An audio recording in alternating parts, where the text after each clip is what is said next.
రాష్ట్ర వ్యాప్తంగా ఎన్టీఆర్ పెన్షన్ భరోసా కార్యక్రమాన్ని పండుగ వాతావరణంలో నిర్వహించడం జరుగుతుందని సూళ్లూరుపేట నియోజకవర్గ టీడీపీ ఇన్ఛార్జ్ నెలవల సుబ్రహ్మణ్యం అన్నారు.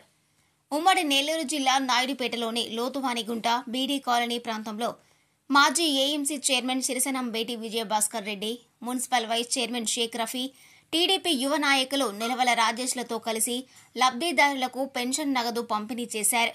గత ప్రభుత్వం 10.74 లక్షల కోట్ల రూపాయలను అప్పులను చేస్తే ముఖ్యమంత్రి చంద్రబాబు నాయుడు పరిపాలనా దక్షత, నైపుణ్యతతో రాష్ట్రాన్ని అభివృద్ధి పదంపై నడిపిస్తున్నారన్నారు. పెన్షన్దారులకు ఇచ్చిన మాట ప్రకారం పెన్షన్ నగదును 4,000 రూపాయలకు పెంచి అందిస్తున్నారన్నారు. భారతదేశంలో ఏ పార్టీకి అందించినటువంటి విజయాన్ని రాష్ట్ర ప్రజలు కూటమి పార్టీకి అందించడం జరిగిందన్నారు.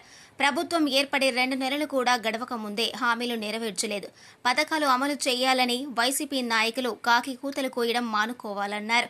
ఈ కార్యక్రమంలో municipal commissioner Janardhan Reddy, TDP నాయకులు మల్లికార్జునరెడ్డి, నానబాల సుబ్బారావు, శోభన్ నాయుడు, రేవతి, హరి, చెంగయ్య తదితరులు పాల్గొన్నారు. చంద్రబాబు నాయుడు గారు పెన్షన్ ఇస్తున్నాడు. ఏమమ్మా 4,000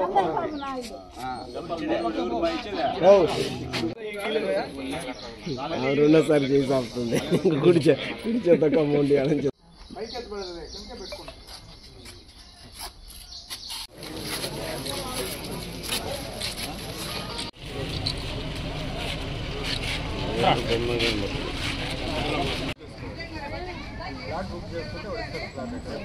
ఈరోజు రాష్ట్రంలో ఉన్న ప్రతి ఒక్కరికి తెలుసు, ఈ రాష్ట్రం 10,74,000 కోట్లు అప్పులు చేశాడు ఆ మహనీయుడు, గత ముఖ్యమంత్రి వైఎస్ జగన్మోహన్ రెడ్డి గారు, నారాయణ గారు.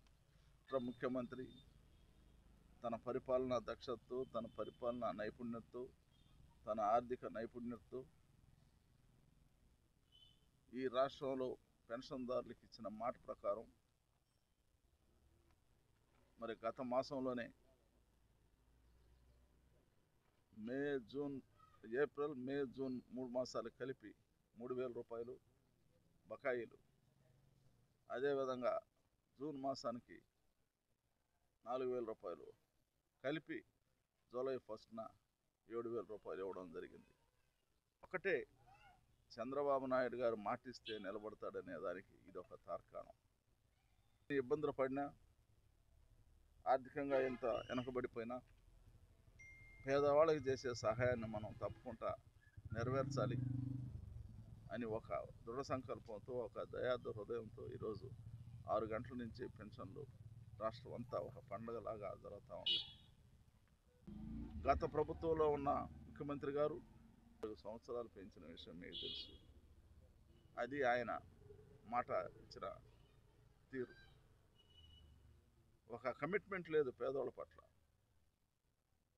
ఒక దయా హృదయం లేదు పేదోళ్ళ పట్ల. మరి ఏదేమైనా ఈ రాష్ట్ర ప్రజలు ఒక మంచి నిర్ణయం తీసుకున్నారు.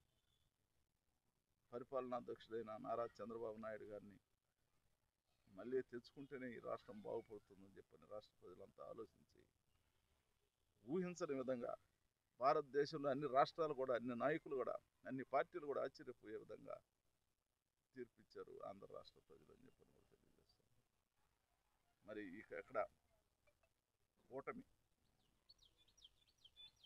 ఎన్డీఏ కూటమి, బీజేపీ అయితేమి, మరి పవన్ కళ్యాణ్ గారు అయితేమి, చంద్రబాబు నాయుడు గారు అయితేమి ఒక జట్టుగా పనిచేసి ఈ రాష్ట్రంలో ఒక దుర్మార్గమైన పరిపాలన, ఈ రాష్ట్రంలో అరాచక పరిపాలన పోగొట్టాలని చెప్పని గట్టిగా పనిచేసి కార్యకర్తలను ఉత్తేజపరిచి మరి ఎన్నికల సమరంలో విజయం సాధించారు చంద్రబాబు నాయుడు గారు. మరి ఈ వైసీపీ నాయకులు ఇంకా చెప్పిన హామీలు అమలుపరచలేదు, ఇంకా జీవోలు లేదు, మోసం చేస్తూ ఉంటారని చెప్పని గగ్గోలు పెడతా ఉంటారు. కాగిగోల అంతే. ప్రభుత్వం ఏర్పడి కనీసం 2 మాసాలు కూడా కాల. ఈ దొంగలు అప్పుడు చేసిన అప్పులు ఎక్కడెక్కడ ఉన్నాయో, ఏడ తీసుకున్నారో ఏంటనేది ఇంతవరకు తేల్లా. మరి ఈ విధంగా రాష్ట్రం పరిస్థితి ఉంటే దాన్ని చక్కదిద్దుకుంటూ ఇటు పరిపాలన కొనసాగిస్తూ ఇటు అభివృద్ధి పనులు కూడా సుమారు మన నియోజకవర్గానికి 10 కోట్ల రూపాయలు ఎన్ఆర్జీఎస్ నిధులు రాబోతూ ఉన్నాయి. ఒక్కొక్క మండలానికి 2 కోట్ల చొప్పున 6 మండలాలకి 12 కోట్ల రూపాయలు ఎన్ఆర్జీఎస్ నిధులు మంజూరు చేశాడు చంద్రబాబు నాయుడు. మరి ఇంకా పట్టణానికి సపరేట్గా సిమెంట్ రోడ్లు అయితే డ్రైనేజ్ అయితే ఇవన్నీ ఏర్పాటు చేసేదానికి చంద్రబాబు నాయుడు గారు నిన్నే మాకు సమాచారం ఇచ్చారు. మరి ఆ విధంగా కూడా గ్రామాల్లో మనం సిమెంట్ రోడ్లు డ్రైనేజీలు పెట్టేదానికి మరి అధికారుల ద్వారా వాటిని చేయిస్తాం.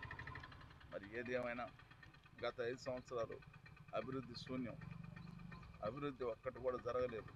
ఒక రోడ్డు బాగు చేయలేదు, ఒక ఫ్యాక్టరీగా రాలేదు, ఒక ప్రాజెక్టు కట్టలేదు. అవన్నీ కూడా కట్టి చేసి చూపిస్తాడు చంద్రబాబు నాయుడు గారు ప్రభుత్వంలో. మాకు అందరికీ విశ్వాసం ఉంది, మరి నమ్మకం ఉంది. కాబట్టి ఆ విధంగా చంద్రబాబు నాయుడు గారు ఈ రాష్ట్రాన్ని ముందుకు తీసుకెళ్తారు.